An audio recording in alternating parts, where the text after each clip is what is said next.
মিশরের পিরামিড ফেরাউন তৈরি করেনি, আদ সামুদ করেছে। একটা পাথরের ওজন 23 টন, একটা ক্রেন উঠাতে পারে 18 টন। তো 100-150 ফুট উপরে একটা পাথরকে, 23 টন ওজনের পাথরকে কেমনে উঠালো? কিভাবে হতে পারে? হয় কিভাবে? ক্ষমতা দেখায়ও না, দলীয় দাপট দেখায়ও না, মানুষকে অপমান করো না, মানুষকে জেল হাজতে দিও না, মানুষের জমি দখল করো না, চাঁদাবাজি করো না। ইতর শ্রেণীর মানুষ চাঁদাবাজি করো কেন বেটা? চাঁদাবাজি করো কেন? বাংলাদেশের লোক বলছে এখন বিবাহ করলে চাঁদা দেওয়া লাগবে। আর কিছু কিছু ছেলে বলছে ওরা এতদিন যাবৎ চাঁদাবাজি করেছে, আমরা করব না। তাহলে ওরাও গরু ছাগল, তুমিও গরু ছাগল, ওরাও পশু প্রাণী। বুঝেও বুঝে না ওরা, অন্তর আছে বুঝে না, দেখেও দেখে না ওরা, চক্ষু আছে দেখে না, দেখা দরকার। শোনেও শোনে না ওরা, কান আছে শোনে না। উলায়েকা কালানাম, তারা পশু প্রাণীর মতো, তারা গরু ছাগলের মতো, তারা কুকুর শ্রেণীর মতো, বালু মাজাল বরং তার চেয়ে খারাপ। বাপ বেটা ভিক্ষা করে খাবা, চাঁদাবাজি করো কেন? শয়তানি করো কেন? চাঁদাবাজি করো কেন বেটা? বাপ বেটা ভিক্ষা পাও না, ভিক্ষা চাইবা? উপার্জনের 1 নম্বর পথ হলো ব্যবসা, 2 নম্বর পথ হলো চাকরি, 3 নম্বর পথ হলো জমি চাষ, 4 নম্বর পথ হলো দিন মজুরি। সবচেয়ে নিম্নমানের উপার্জন হলো দিন মজুরি, কিষান কামলা, পাট দিয়ে খাওয়া, কিষান কামলা গিরি করে খাওয়া। এর ব্যাপার আল্লাহ রসুল বলছেন, এই সাবধান, এই সাবধান, দিন মজুরকে কাজ শেষ হওয়ার সাথে সাথে টাকা দিয়ে দাও, টাকা দিয়ে দাও, গায়ের ঘাম শুকানোর আগে টাকা দিয়ে দাও। চাকরি, এই যে চাকরি করছো শোনো, যে বেতন নির্ধারণ হয়েছে এই বেতনের বাইরে 1 টাকাও নিবা না, নইলে সেটা হবে আত্মসাৎ। মোহাম্মদ সাল্লাল্লাহু আলাইহি ওয়াসাল্লাম এভাবে বলছেন। 3 জমি চাষ, জমি চাষ করো, তবে জমি চাষে অন্তর শক্ত হয়ে যায়, জমি চাষে মানুষ ভীরু হয়ে যায়, জমি চাষে মানুষ ইবাদত করতে পারে না, মানে জমি চাষকে পছন্দ করলেন না। 4 ব্যবসা।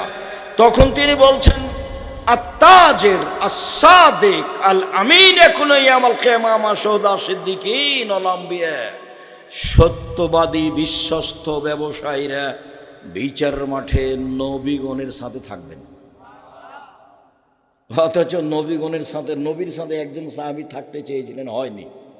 মনে পড়ে না? কতদিন বললাম না? মনে পড়ে না? আমি বলে দিই। রাতে একজন সাহাবী বলছেন যে আমি রাসূলের কাছে অজুর পানি আর মেশক নিয়ে এসেছি, আমরা রাতে আছি, রাসূলের সাথে আছি, তো আমি রাতের এক পর্যায়ে অজুর পানি আর মেশক নিয়ে এসেছি। তো আল্লাহ রসুল এটা দেখে খুশি হয়ে গেছেন, বাহ তোমার তো বুদ্ধি আছে, ভালোই তো, ঠিক আছে ঠিক আছে, সালমাস এটা চাও, চাও কিছু চাও, কি চাও চাও, আমি খুব খুশি হয়েছি, যা চাইবা তাই দিয়ে দেব। তখন সাহাবী বলছেন আসআলুকা মুরাফাতাকা ফিল জান্নাহ, আপনার সাথে জান্নাতে থাকতে চাই। যেমন বলা তেমন উত্তর, চাও চাও কিছু চাও, খুব খুশি আমি, চাও, বলছে আপনার সাথে জান্নাতে থাকতে চাই। তখন আল্লাহ রসুল বলছেন আওয়া গায়রা জালেক, না না না না না, এটা নয়, এটা নয়, অন্য কিছু চাও, অন্য কিছু চাও। তখন সাহাবী বলছেন হো আজাকা, ওটাই চাই, ওটাই চাই। তখন আল্লাহ রসুল বলছেন দেখো ইন্নী বিকাসরাতি সুজুদ আলা নাফসিক, তুমি একটু আমাকে সাহায্য করো, বেশি বেশি সিজদা করে তাহাজ্জুদ পড়ো, তাহলে আমি কাউকে এমনি পাশে নিয়ে থাকতে পারবো না। একটু বেশি বেশি করে তাহাজ্জুদ পড়ো, সিজদা করো বেশি, আমি চেষ্টা করব তোমাকে সাথে নিয়ে থাকার। লোকটাকে নিজে বললেন চাও চাও চাও, কিছু চাও। তো সাহাবী বললেন কি আর চাইবো, আপনার সাথে থাকতে চাই। না না না না, এটা না, অন্য কিছু চাও, অন্য কিছু চাও, ওটাই চাই। তখন বলছেন যে তাহাজ্জুদ পড়ো, না হলে নিয়ে থাকতে পারবো না, বিচারের মাঠে আপনাকে জান্নাতে আমি পাশে নিয়ে থাকতে পারবো না। আর এখন বলছেন সত্যবাদী বিশ্বস্ত ব্যবসায়ীরা বিচারের মাঠে নবীদের সাথে থাকবেন। নেন এবার আর একটা শুনবেন, আল্লাহ রাসূল বলছেন, ইয়া মাশারাত তুজ্জার, ব্যবসায়ীরা শোনো, ইন্নাল বাইআ ইয়াহজুরুল কিযব ওয়াল হালাফ, ব্যবসাতে মিথ্যা কথা চলে আসে, কসম চলে আসে, ব্যবসাতে মিথ্যা কথা চলে আসে, কসম চলে আসে। ফাসুবহু বিসাদকা, তোমরা দান খয়রাত করে মিটিয়ে দাও, দান খয়রাত করে মিটিয়ে দাও। মানে ব্যবসার কত তিনি ব্যাপারে ব্যবসায়ীকে উৎসাহিত করলেন। চকলেট বিক্রিও ব্যবসা, বাদাম বিক্রিও ব্যবসা, কলা বিক্রিও ব্যবসা, জাপান থেকে মাল নিয়ে এসে চট্টগ্রামে নামিয়ে ঢাকাতে নিয়ে আসা ব্যবসা। যখন আপনি সত্যবাদী ব্যবসায়ী, তখন এইসব পথ, উপার্জনের পথ চারটে বাছাই করো। এই ছেলে, চারটেই যদি না পারো তাহলে বাপ বেটা কি করবে? ভিক্ষে। গেলে কেন ওখানে? মুখের চরিত্র ফুলের মতো পবিত্র বললে কেন? ওকে চিনো তুমি? পিছনে গেলে কেন? মানুষের বদনাম করো কেন? ইতর শ্রেণীর মানুষ বাপ বেটা মনে করো কি? আমি তো গালি দিতে আসিনি, আমি দুঃখিত। তুমি জাতির কাছে চাঁদা চাইলে কেন? তোমরা বাপ বেটা জাতির জন্য বোঝা, তোমরা জাতির জন্য ঘৃণিত মানুষ। তুমি লুটতরাজ, তুমি দাগাবাজ, তুমি ধোকাবাজ, তুমি জুয়াচোর, তুমি জোর করে চাঁদা আদায় করো, চাঁদাবাজ। এই জন্য জন্ম নিয়েছ। জাতির উপকার করিও। কিছুই যদি না পারো তো একটা বৃদ্ধ মানুষকে ধরে একটু রাস্তা পার করে দিও। কিছুই যদি না পারো তো একটা ভ্যান ঠেকে আছে, একটু পার করে দিও ধরে। কিছুই যদি না পারো তো পাশে একটা বৃদ্ধ মানুষ এসেছে, ওকে তুমি উঠে গিয়ে বসতে দিও। কিছুই যদি না পারো তো গাড়িতে একটা লোক ধরছে না, একটা বয়স্ক মানুষ এসেছে, তুমি আছো, তুমি নেমে গিয়ে বলো, চাচা আপনি যান, আমি পরে যাব, চাচা আপনি যান, আমি পরে যাব, আপনি যান। এটা করিও। কিছুই যদি না পারো, জাতির উপকার করো। দাগাবাজ হয়েও না, ধোকাবাজ হয়েও না, জুয়াচোর হয়েও না, চাঁদাবাজ হয়েও না। কেন এগুলো করবা? অবাক হয়ে যাই, লন্ডন অমুসলিম কাফেরদের দেশ, মুহাম্মদ সাল্লাল্লাহু আলাইহি সাল্লামের সব নিয়ম কানুন শিষ্টাচার নিয়ে নিয়েছে।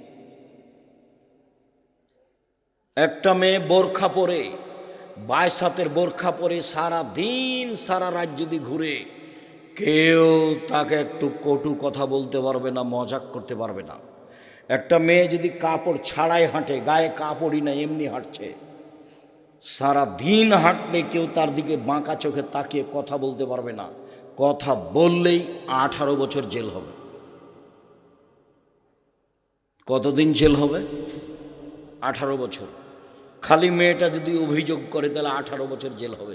যে দেশে বিবাহ নাই, যে দেশে জেনা কোনো ব্যাপার নয়, এরপরেও একটা মেয়ে খালি গায়ে হাঁটছে রাস্তাতে, কেউ যদি কোনো জায়গায় মজাক করে একটু উত্ত্যক্ত করে, মেয়েটা যদি পুলিশকে ডেকে বলে দেয় এর 18 বছর জেল, মুখ খুলবে না, এর ভয় আছে, 18 বছর জেল, মুখ খুলবে না। দুনিয়া উল্টে গেল, রাস্তাতে হাঁটছে ওর পাশাপাশি, তার সাথে একটু কথা বলবে না সাহস করে, তার নাম নিয়ম। এটাই মুহাম্মদ সাল্লাল্লাহু আলাইহি সাল্লামের নিয়ম। নিয়মটা ওরা নিয়ে নিয়েছে, আর ভোট পদ্ধতি ওরা করে না, আমাদের উপরে চাপিয়ে দিয়েছে। এসব গতিবিধি যত কিছু দেখছো, কোর্ট কাচারি অফিস আদালত সব কিছু, এইসব মোবাইলের ফাংশন ওদের হাতে। আমি এরকম কিছু দেখলাম না, তোমার হাতে মোবাইল। তোমাকে তো আমি বলছি 14 ঘন্টা বিমানে থাকলাম সিঙ্গাপুর এয়ারলাইন্স, সিঙ্গাপুর থেকে না লন্ডন পর্যন্ত, আমি কারো মোবাইলে আমি 3 বার এই বিমানের এই মাথা থেকে ওই মাথা, ওই মাথা থেকে এই মাথায় এসেছি, কারো মোবাইলে ল্যাংটা মেয়ের নাচা আমার চোখে পড়েনি। অথচ ওরাও মানুষ, ওরা হলো ইহুদি, ওরা হলো খ্রিস্টান, ওদের জান্নাত নেই, ওরা জান্নাতে যাবে না, ওদের দাঁড়ি পাল্লাই নেই বিচারের মাঠে। পাপ নেকির জন্য দাঁড়ি পাল্লার জন্য আগে বলতে হবে আমি সাক্ষ্য দিচ্ছি আল্লাহ ছাড়া কোনো মাবুদ নেই, মানে শিরক নেই। আমি সাক্ষ্য দিচ্ছি মুহাম্মদ আল্লাহর রাসূল, মানে বিদাত নেই, এই দুইটা সাক্ষী ছাড়া কারো পাপ নেকি বিচারের মাঠে ওজন হবে না। হিন্দুদের পাপ নেকি ওজন হবে না, তারা এটা সাক্ষী দেয়নি। ইহুদিদের পাপ নেকি ওজন হবে না, তারা এই সাক্ষী দেয়নি। খ্রিস্টানদের পাপ নেকি ওজন হবে না, তারা এই সাক্ষী দেয়নি। কাদিয়ানীদের পাপ নাকি ওজন হবে না, তাদের সাক্ষী কেটে গেছে। শিয়াদের পাপ নাকি ওজন হবে না, তাদের সাক্ষী কেটে গেছে। তোমরা যারা নাটোরে বসবাস করছো, এরকম যদি দিনরাত বড় বড় শিরক করো, তাহলে সাক্ষী কেটে গেছে। কি বলি, দিনরাত আমাদের দেশের স্কুলে ছেলে মেয়ে বলছে ও কালিমা তোমার আকাশ, ও কালিমা তোমার বাতাস। আমি তো 30 বছর আগে বলেছি তোর বাপের আকাশ। কই কই আপনার ছেলে মেয়ে তো বললো না কোনোদিন ওর নাকি খুব মেধা ভালো, ও নাকি বড় ডাক্তার, ও নাকি বড় ইঞ্জিনিয়ার, ও নাকি সমাজের শিক্ষিত মানুষ। দুইজন মিলে তো খুব গল্প করলেন। কতদিন যে আপনার গল্প আমি বিমানে আর ট্রেনে শুনলাম, রাস্তাঘাটে খালি স্বামী স্ত্রী যাকে পাই তার সাথে গল্প করে। বন্ধু বান্ধবকে বলে, দোস্ত শুনেছ আমার ছেলে তো গোল্ডেন পেয়েছে, আমার ছেলে তো বড় ডাক্তার। ঠিক আছে, বড় ডাক্তার মানে জানেন আপনি প্রায় ওই কোম্পানির ওষুধ লিখেছে যে কোম্পানি তাকে টাকা দিয়েছে, তখনও সে বড় ডাক্তার। ধোঁকাবাজও, ও ধোঁকাবাজ। চুরি করে তখনও বড় ইঞ্জিনিয়ার, ও হলো চোর। টাকাটাই লস। এখন বাপ বেটা মিলে আপনারা কেমন জানেন, বাপ বেটা মিলে চাঁপাইনবাবগঞ্জের ভাষাতে আমও গেল, ছালাও গেল, কাঁদতে কাঁদতে দুই চোখও গেল। জীবনটাই এটে। সম্মানিত দিনী ভাই বোন, বলছিলাম আগামী পরশু থেকে সিয়াম শুরু হবে। ইবাদতের জগতে সবচেয়ে দামি ইবাদত সিয়াম। বৃহস্পতিবার সোমবার সিয়াম থাকতেন আল্লাহর নবী। কেন? সাপ্তাহিক রিপোর্ট পেশ করা হয় আল্লাহর কাছে। মুহাম্মদ সাল্লাল্লাহু আলাইহি ওয়াসাল্লাম চাইতেন সাপ্তাহিক রিপোর্ট আল্লাহ আমার সিয়াম অবস্থায় দেখুক। দেখো দেখো আমার আমলটা দেখো, এই যে সোমবার আজকে সিয়াম ছিলাম, নাও বৃহস্পতিবারে সিয়াম থাকবেন, নাও রিপোর্ট নাও, দেখো সিয়াম অবস্থায়। সিয়াম অবস্থায় রিপোর্ট দেওয়া কে ভালোবাসতেন? মুহাম্মদ সাল্লাল্লাহু আলাইহি ওয়াসাল্লাম। বাৎসরিক রিপোর্ট সিয়াম অবস্থায় দেওয়া কে ভালোবাসতেন? মুহাম্মদ সাল্লাল্লাহু আলাইহি ওয়াসাল্লাম। তাই একটানা 15 দিন সিয়াম থাকবেন। পরশু দিন থেকে শুরু করবেন সিয়াম, একটানা 15 দিন, একটানা 15 দিন সিয়াম থাকবেন। আরাফার একদিন সিয়াম থাকবেন, আগে পরে 2 বছরের পাপ ক্ষমা। মুহররমের 2 দিন সিয়াম থাক, আরাফার একদিন সিয়াম থাকবেন, আগে পরে 2 বছরের পাপ ক্ষমা। মুহররমের 1-2 দিন সিয়াম থাকবেন, বিগত 1 বছরের পাপ ক্ষমা। প্রতি মাসে 3 দিন সিয়াম থাকবেন, সারা বছর সিয়াম পালন করে জানে কি হয় তাই হবে। রমজানের সিয়ামের পরে শাওয়ালের 6টা সিয়াম থাকবেন, সারা বছর সিয়াম পালন করে জানি কি হয় তাই হবে। জুলহিজ্জার 1 থেকে 9 তারিখ পর্যন্ত সিয়াম থাকবেন। ইবাদতের জগতে সবচেয়ে গুরুত্বপূর্ণ ইবাদত হলো জুলহিজ্জার 1 তারিখ থেকে 10 তারিখ পর্যন্ত। 10 তারিখ তো হলো কুরবানির দিন। অতএব 9 দিন পর্যন্ত একটানা সিয়াম থাকতে অভ্যাসী হবেন। মানুষের মতো মানুষ হওয়ার চেষ্টা করেন, একটু ইবাদত করেন। কেন দোকানপাটে বসে এভাবে সময় কাটছেন? নিজেকে একটু মানুষ মনে করছেন না কেন? গরু ছাগল কেন মনে করছেন? পশু প্রাণী কেন মনে করছেন? ইবাদতের জগতে সবচেয়ে ভিন্ন ধরনের ইবাদত হলো সালাত। সালাত এমন একটি ইবাদত যার উপরে নির্ভর করে অন্যান্য ইবাদত। সালাত একটি এমন ইবাদত যার উপরে নির্ভর করে অন্যান্য ইবাদত। শুনুন, সিয়াম দামি ইবাদত, এ কথাই ঠিক। যদি সালাত না থাকে তাহলে সিয়াম কেটে দেওয়া হবে, বাতিল। হজ বড় ইবাদত, হজ কবুল হলে লোকটা হয়ে যাবে সেই দিনের মতো যেদিন তার মাতাকে জন্ম দিয়েছে, নিষ্পাপ হয়ে যাবে। কিন্তু সালাত নামাজ না থাকলে হজকে কেটে দেওয়া হবে, এটা বাতিল। সবচেয়ে শক্তিশালী ক্ষমতাধর পাওয়ারফুল ইবাদত হলো দান। যদি সালাত আদায় না করে তাহলে এটা কেটে দেওয়া হবে, তার নাম সালাত। মুহাম্মদ সাল্লাল্লাহু আলাইহি সাল্লাম বলেন, আউয়ালু মা ইসআলুল আবদু বিহি ইয়াওমাল কিয়ামাস সালাত। বিচারের মাঠে মানুষকে প্রথমে জিজ্ঞাসা করা হবে সলাত, ফাইন সালাহাত সালাহু সায়র আমলিহি, যদি সলাত টিকে যায় সব ইবাদত টিকে যাবে। আইন ফাসাদাত ফাসাদাল্লাহু সায়র আমলিহি, যদি সলাত না টিকে বাকি সব ইবাদত বাতিল বলে গণ্য হবে। আবু হুরায়রা রাদিয়াল্লাহু তাআলা আনহু বলেন, রাসূল সাল্লাল্লাহু আলাইহি ওয়াসাল্লাম বলেছেন সলাত তিন ভাগে বিভক্ত। আত-তাহুর সলসুন, অজু হলো তিন ভাগের এক ভাগ। আর রুকু ও সলসুন, রুকু হলো তিন ভাগের এক ভাগ। আর সুজুদ ও সলসুন, সিজদা হলো তিন ভাগের এক ভাগ। হবানা দাহাবে হাক্কেহা, যে এই তিনটে ঠিক ঠিক আদায় করলো, কবিলাত সলাতহু, তার সলাত কবুল করা হবে। অকবেলা সায়র আমলিহি, সব ইবাদত কবুল করা হবে। অয়ন রুদ্দাত আলাইহি সলাতহু, যদি সলাত তার বাতিল করা হয়, রুদ্দা আলাইহি সায়র আমলিহি, সব আমল বাতিল। ইবাদতের জগতে সবচেয়ে বিরল ভিন্ন ধরনের ইবাদত হলো সলাত। এর কোনো আপোষ নেই, সব ইবাদতের আপোষ আছে। যেমন হজ, এবছর করব না, সামনে বছর করব, ঠিক আছে করেন, কোনো সমস্যা নেই, করলেই হলো, এই যে আপোষ। জাকাত 2 মাস আগেই দিব, দেন 1 মাস পরে দিব, দেন, এই যে আপোষ। সিয়াম রমাজান, শরীরটা আজকে ভালো লাগছে না, কেমন কেমন লাগছে, ছেড়ে দেন, আর একদিন থাকেন, এই যে আপোষ। সলাত এরকম নয়। সলাত এমন একটা ইবাদত যা মানুষের সাথে আপোষ করে না। অজু করে সলাত আদায় করতে হয়, পানি নেই।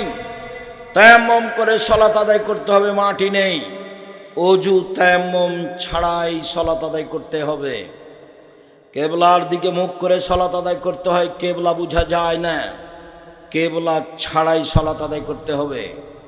দাঁড়িয়ে সলাত আদায় করতে হয়, দাঁড়িয়ে থাকা যায় না। বসে থেকে সলাত আদায় করতে হবে, বসে থাকা যায় না। শুয়ে থেকে সলাত আদায় করতে হবে। পরিষ্কার কাপড় পরে সলাত আদায় করতে হয়, পরিষ্কার কাপড় নেই, যেই কাপড়ে পেশাব পায়খানা লেগে আছে সেই কাপড় পরেই সলাত আদায় করতে হবে। পরিষ্কার ও অপরিষ্কার কোনো কাপড়ই নেই, আপনি কারণবশত উলঙ্গ হয়ে আছেন, এই উলঙ্গ অবস্থাতেই সলাত আদায় করতে হবে, করতেই হবে। মানুষের সাথে আপোষ করে না সলাত। গাড়িতে উঠে আছেন, ঠেলে ঠেল মানে না, শিকল ধরে আছেন, সলাতের টাইম পার হয়ে যাচ্ছে, এই অবস্থায় সলাত আদায় করতে হবে। পৃথিবীর এক ব্যতিক্রম ভিন্ন ধরনের বিরল ইবাদত সলাত। সম্মানিত দিনী ভাই বোন, এই কারণে ইমাম আহমদ ইবনে হাম্বল রাহিমাহুল্লাহ বলেছেন, অলসতা করে কেউ যদি সলাত ছেড়ে দেয় তাহলে তাকে জবে করতে হবে, হত্যা করতে হবে। ইমাম আবু হানিফা রাহিমাহুল্লাহ বলেছেন, কেউ যদি অলসতা করে সলাত ছেড়ে দেয়, সলাত ছেড়ে দেয়, তাহলে তাকে জেলখানায় বন্দি করে পিটিয়ে সলাত আদায় করাতে হবে। আরবি বিদ্বানেরা বলছেন এখন যে স্বামী সলাত আদায় করে, স্ত্রী করে না, স্ত্রী করে স্বামী করে না, তাহলে বিভাগ কেটে গেছে। চেয়ারম্যান লাগে না, মেম্বার লাগে না, খাতা কলম লাগে না, কাজী লাগে না, এমনিতেই গেছে। আরবি বিদ্বানেরা আরো বলছেন যে এ অবস্থায় যদি লোকটা মারা যায় তাহলে তার জানাজা হবে না। তারা আরো বলছেন যে এই লোকটাকে মুসলমানের কবরস্থানে কবর দেওয়া হবে না, ওকে হিন্দুদের শ্মশান ঘাটে ফেলে দিতে হবে। এইভাবেই কলম লিখেছে। পৃথিবীতে এক ব্যতিক্রম ইবাদত হলো সালাত। সংক্ষিপ্তভাবে আপনাকে বললাম, কোরআন হাদিসের হুবাহু অনুবাদ না করেই আল্লাহ যেভাবে আদেশ করেছেন, নবী যেভাবে আদেশ করেছেন, তাতে সালাত আদায় করতেই হবে। এরপরে দেখি যারা সালাত আদায় করে না তারা কেমন। রাসূল সাল্লাল্লাহু আলাইহি সাল্লাম বলেছেন, বাইনাল আবদ ওয়া বাইনাল কুফরি তারকুস সালাহ। মুসলমান এবং কাফেরের মধ্যে পার্থক্য হচ্ছে সালাত ছেড়ে দেওয়া। যে সালাত আদায় করে সে মুসলমান, যে সালাত আদায় করে না সে কাফের। আল্লাহর নবী অত্র হাদিসে সালাত আদায় করে না এমন ব্যক্তিকে কাফের বললেন। আবু হুরায়রা রাদিয়াল্লাহু তাআলা আনহু বলেন, রাসূল সাল্লাল্লাহু আলাইহি সাল্লাম বলেছেন, মান তারাকা সালাতা মুতাআম্মিদান ফাকাদ কাফারা। কেউ যদি ইচ্ছাকৃত সালাত ছেড়ে দেয় তাহলে সে কাফের হয়ে গেল। অত্র হাদিস প্রমাণ করে যে মানুষ সালাত ছেড়ে দিলে কাফের হয়ে যায়। আব্দুল্লাহ ইবনে শাকিক বলেন, কানা আসহাবু রাসূলিল্লাহ সাল্লাল্লাহু আলাইহি ওয়াসাল্লাম তারকুহু কুফরুন গায়রা সালাহ। সাহাবীগণ সালাত ব্যতীত অন্য কিছু ছেড়ে দিলে কাফের মনে করতেন না। হজ না করলে কাফের মনে করতেন না, মনে করতেন এ বড় পাপী। যাকাত না দিলে কাফের মনে করতেন না, মনে করতেন এ বড় পাপী। কিন্তু সালাত না পড়লে সাহাবীগণ বলতেন এ হলো কাফের। সালাত আদায় করে না যারা, তারা কাফের। এরপরে বলি, সালাত আদায় করে কিন্তু রাসূলের পদ্ধতিতে করে না, তারা কেমন? এক খেলে চেয়ে থাকবেন। আমরা যে লম্বা সময় কথা বলবো তা নয়। যারা যেখানে আছেন দয়া করে দোকানপাটে হোক, রাস্তাঘাটে হোক, বসতে জায়গা পান আর না পান, এক খেয়ালে আমার দিকে চেয়ে থাকেন। আমি আপনার কিছু না কিছু উপকার করবই ইনশাআল্লাহ। আমি শুধু আপনার জন্য এসেছি। যখন আপনি দোকানপাটে বসে থাকেন তখন আমার খুব কষ্ট হয় এবং এটাকে আমি খুব ভারী চোখে দেখি।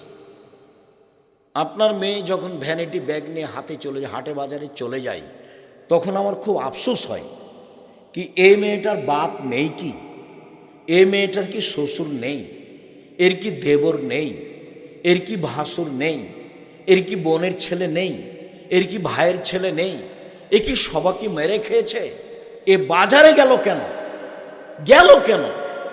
কই আমরা তো কোনোদিন বাজারে যাই না, আমরা তো বেঁচে আছি।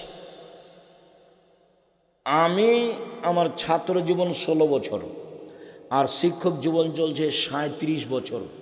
আমি কোনোদিন চায়ের স্টলে বসিনি। তো মরে গেছি নাকি? বেঁচে আছি তো। আপনি যখন চায়ের স্টলে বসে গল্প করেন, আমি যখন গাড়ি নিয়ে পাশ দিয়ে আপনার চলে যাই তখন আমার আফসোসের শেষ থাকে না। কেন? আপনি একজন মুসলমান মানুষ, আপনার চরিত্র দেখে আমি খুব কষ্ট পাই। আপনার ছেলে যখন মিছিল করে রাস্তাঘাট বন্ধ করে চলে যায় তখন আমার খুব দুঃখ হয়। তখন আমি আর কিছু শেষ পর্যন্ত তখন বলি কিছু না পেয়ে, আল্লাহর নবী এদেরকে বলেছেন এরাই হলো ইতর শ্রেণীর মানুষ, এরাই হলো গাইবান্ধার, রংপুর, পঞ্চগড়, ঠাকুরগাঁ, লালমনিরহাট, নীলফামারী, ওদের ভাষায় বেন্যার বাচ্চা বেন্যা। এরাই হলো চাঁপাই নবাবগঞ্জের ভাষায় ছোট লোকের বাচ্চা ছোট লোক। ঢাকার ভাষাটা আমি মুখে বলতে পারলাম না। এরকম কিছু মনে মনে সিদ্ধান্ত ছাড়া আপনার ছেলেকে দেখে আমার মনটা আর কিছু বলে না। খুব আফসোস হয়, কি পড়লো আর বাপই তাকে কি পড়ালো? কোনটাই বা শিষ্টাচার, কোনটাই বা বিদ্যে, কোনটাই বা পরিপাটি, কোনটাই বা সাজগোজ, কোনটাই বা পাহারা। এই ছেলে মায়ের কাজ কয়টা গো? 1 বিদ্যে, 2 শিষ্টাচার, 3 পরিপাটি সাজগোজ করে রাখা, 4 পাহারাদার। কোনটা করেছে তোমার মা? তোমার চুলটা শুধু ওপর দিকে আছে, ছাতা সব দিকে চাঁচা আছে। এইটা কোন সাজগোজ বলো তো দেখি? তোমার মা আছে? তোমার মাকে দেখো। আমি আফসোস করে বলছি, তোমার মা, এটা আমি বিশ্বাস করি, কিন্তু আমার মনটা চাই যে তুমি চাচি বলে ডাকবা। তোমার মাকে বলবা চাচি, তোমার মা যদি বলে একই কথা। তো তখন তুমি বলবে আম্মা দুঃখিত, কি আর বলি, আপনাকে চাচি বলতে আব্দুর রাজাক বিন ইউসুফ বলেছে। কেন? যে আমার মাথার চুল এরকম হয়ে আছে সেই জন্য। কেন? যেমন প্যান্টটা টাকনোর নিচে আছে সেই জন্য। এই যে আমার বোন নখ বড় করে রেখেছে সেই জন্য। দেখেন, আপুকে ডাকেন, তুমি বলবে তোমার আম্মাকে, আপুকে ডাকেন, আপুকে ডাকেন, দেখেন আপুর নখটা কি হয়ে আছে, বড় হয়ে আছে। নখে কি আছে? নেইল পালিশ আছে। ও তো ইহুদি খ্রিস্টানদের পতিতালয়ের মেয়েদের বৈশিষ্ট্য। ইহুদি খ্রিস্টানদের পতিতালয়ের মেয়েদের বৈশিষ্ট্য, ভরু তোলে চিকন করা আছে। তুমি বলো তোমার মাকে যে আপুকে ডাকেন। আপনাকে যদি মা বলে ডাকি তো গুনাহ হবে। আপনাকে যদি আম্মা বলে ডাকি তাহলে কি হবে? গুনাহ হবে, যে আপনি তো মা নন। মা তো এইরকম, এই পিঠের চামড়া তুলে দেবো। কোথায় গেছি? পাহারাদার। তখন কেমন বলেছি? পাহারাদার মানে ওর মা ফরজ সালাত আদায় করেছে বাড়িতে, সুন্নাত পড়তে যাবে, আল্লাহু আকবার বলতে যাবে, তখন ছেলে বলছে আসসালামু আলাইকুম। এই মা সুন্নাত পড়তে পাবে না, সুন্নাত বন্ধ করে বলবে আহমদ দেরি হলো কেন? 20 মিনিট এশার সালাতের পরে মসজিদ থেকে আসতে দেরি হলো কেন? এইটা তল্লাশি চালানো মায়ের ফরজ, আর এই সুন্নাত পড়া মায়ের জন্য সুন্নাত। আপনি এখন বলেন মা সুন্নাত বাদ দিয়ে ছেলের তল্লাশি চালাবে না সুন্নাত পড়বে? সুন্নাত পড়তে পাবে না। কি করবে মা? তল্লাশি চালাবে। কেন? মা কাকে বলে? পাহারাদার, স্টিল পাহারাদার। এ কথা আমি বলিনি, দেখো এটা মুহাম্মদ সাল্লাল্লাহু আলাইহি ওয়াসাল্লাম বলেছেন। তোমার মা দায়িত্ব পালন করে না, তুমি একটু সহযোগিতা করো তোমার মায়ের দায়িত্ব পালনের। তুমিও সন্তান। আমি যতবারই বলি তুমি তোমার মাকে খালা বলে ডাকো, এটা মানাবে না। তুমি তোমার মাকে আম্মা বলেই ডাকো।